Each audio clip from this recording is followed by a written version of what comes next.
पौराणिक मान्यताओं के अनुसार श्री कृष्ण 119 वर्ष की आयु तक जीवित रहे। दिलचस्प बात यह है कि कृष्ण 119 वर्ष में भी युवा ही दिखते थे। भगवान के युवा दिखाई देने का रहस्य उनके जन्म से लेकर विष्णुलोक जाने के क्रम में छिपा हुआ है। दरअसल कान्हा का जन्म मथुरा में हुआ। लालन पालन और बचपन गोकुल, वृंदावन, नंदगांव, बरसाना में बीता। जब वह किशोर हुए तो मथुरा पहुंचे। वहां उन्होंने अपने क्रूर मामा कंस का वध किया और फिर वह द्वारिका में रहने लगे। किंवदंती है कि सोमनाथ मंदिर के नजदीक ही उन्होंने अपनी देह त्यागी थी। उनकी मृत्यु एक बहेलिया के तीर लगने के कारण हुई थी। हुआ यूं था कि बहेलिया ने उनके पैर को हिरण का सिर समझ तीर चलाया और तीर सीधा उनके पैर के तलुए में जा लगा। इस तरह उन्होंने अपनी देह त्याग दी। पौराणिक ग्रंथों में उल्लेख मिलता है कि जब श्री कृष्ण विष्णु लोक पहुंच गए तब उनके मानवीय शरीर पर न तो झुर्रियां पड़ी थीं और न ही उनके केश सफेद हुए थे। वह 119 उम्र में भी एक युवा की तरह ही दिखाई देते थे। वृंदावन में गोपियों के साथ रास रचाने वाले श्री कृष्ण को पशुओं और प्रकृति से बेहद लगाव था। उनका बचपन गायों और गांवों के जीवों के इर्द गिर्द बीता, लेकिन जब मौका आया तो उन्होंने अपने नगर के लिए समुद्र के करीब का इलाके को चुना, जहां पहाड़, पशु, पेड़, नदी, समुद्र कृष्ण की पूरी कहानी का जरूरी हिस्सा हैं। यानी श्री कृष्ण ने जिसे चाहा, टूटकर चाहा और अपने प्रिय के लिए वे किसी भी हद से गुजरे। साथ ही अपने काम को भी नहीं भूले। वे अपने सबसे प्रिय लोगों को किशोरवय में छोड़कर मथुरा आए, काम की खातिर। प्रेम और काम के बीच उलझे आज के दौर में श्री कृष्ण वह राह सुझाते हैं जहां दोनों के बीच तार्किक संतुलन है। बतौर दोस्त श्री कृष्ण के दो रूप दिखाई देते हैं।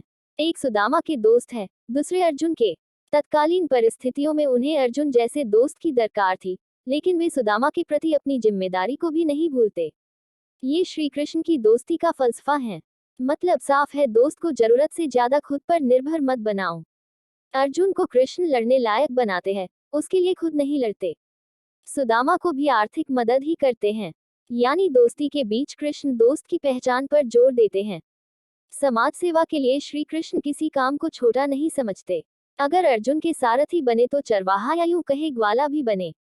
सुदामा के पैर धोए तो युधिष्ठिर से धुलवाए, तो उनकी पत्तल भी उठाए। कर्म प्रधानता का पूरा शास्त्र गीता इसका बड़ा उदाहरण है। यानी काम करो, बस काम, जो भी सामने हो, जैसा भी हो। या यूं कहे कृष्ण अकर्मण्यता के खिलाफ थे। मतलब साफ है, जल्दी और पहले परिणाम जानने के दौर में श्री कृष्ण के मार्ग ज्यादा अहम हो जाते हैं। वे परिणाम से ज्यादा कर्म को तवज्जो देते हैं।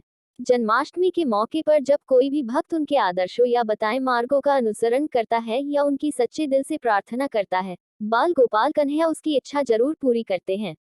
एक दिन रुक्मणी ने भोजन के बाद श्री कृष्ण को दूध पीने को दिया। दूध ज्यादा गर्म होने के कारण श्री कृष्ण के हृदय में लगा और उनके श्रीमुख से निकला, हे राधे।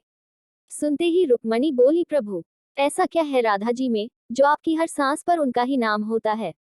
मैं भी तो आपसे अपार प्रेम करती हूँ, फिर भी आप हमें नहीं पुकारते। श्री कृष्ण ने कहा, देवी, आप कभी राधा से मिली हैं? और मंद मंद मुस्काने लगे। अगले दिन रुक्मणी राधा जी से मिलने उनके महल में पहुंची। राधा जी के कक्ष के बाहर अत्यंत खूबसूरत स्त्री को देखा और उनके मुख पर तेज होने कारण उसने सोचा कि यही राधा जी हैं और उनके चरण छूने लगी। तभी वो बोली, आप कौन हैं? तब रुक्मणी ने अपना परिचय दिया और आने का कारण बताया। तब वो बोली, मैं तो राधा जी की दासी हूँ।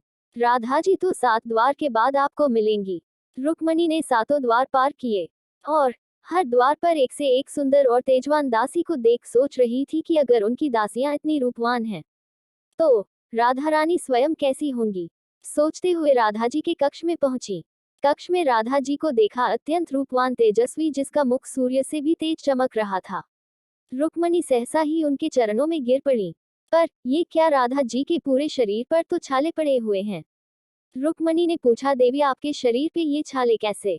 तब राधा जी ने कहा, देवी, कल आपने कृष्ण जी को जो दूध दिया वो ज्यादा गर्म था, जिससे उनके हृदय पर छाले पड़ गए, और उनके हृदय में तो सदैव मेरा ही वास होता है।